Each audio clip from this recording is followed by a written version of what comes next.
অবৈধ অনুপ্রবেশ ঠেকাতে প্রকাশ্যে পুশব্যাক নীতি কার্যকরের ঘোষণা দিয়েছেন পশ্চিমবঙ্গের মুখ্যমন্ত্রী শুভেন্দু অধিকারী। এছাড়া বাংলাদেশ ভারত সীমান্ত সুরক্ষায় বড় প্রশাসনিক সিদ্ধান্ত নিয়েছে পশ্চিমবঙ্গ সরকার।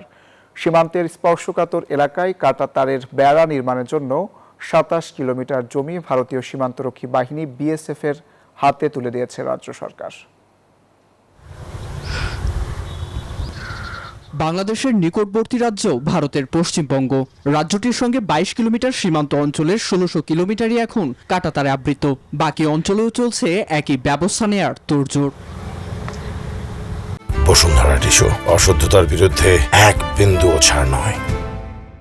স্থানীয় সময় বুধবার এই বিষয়ে রাজ্যটির প্রশাসনিক ভবন নবান্নে বৈঠক করেন নতুন মুখ্যমন্ত্রী শুভেন্দু অধিকারী। অংশ নেন দেশটির সীমান্তরক্ষী বর্ডার সিকিউরিটি ফোর্স বিএসএফও। এ সময় ভারতের অভ্যন্তরীণ অপরাধ, ধর্মীয় সহিংসতার দায় বাংলাদেশি অনুপ্রবেশকারীদের উপর চাপান তিনি। লাভ জিহাদ, ল্যান্ড জিহাদ, বলপূর্বক ধর্ম পরিবর্তন বৃদ্ধি লক্ষ্য করেছি। তাদের মধ্যে একটা বড় অংশ বাংলাদেশ থেকে আসা।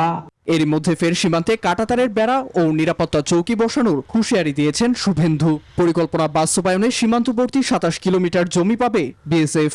২৭ কিলোমিটার এলাকাকে সুরক্ষিত করার প্রয়োজনীয় জমি এবং তার সম্পূর্ণ অর্থ বিএসএফ আমাদের দিচ্ছেন। এছাড়া নাগরিকত্ব সংশোধন আইনের বাইরে থাকাদের অবিলম্বে দেশ ছাড়ার হুঁশিয়ারি দিয়েছেন তিনি।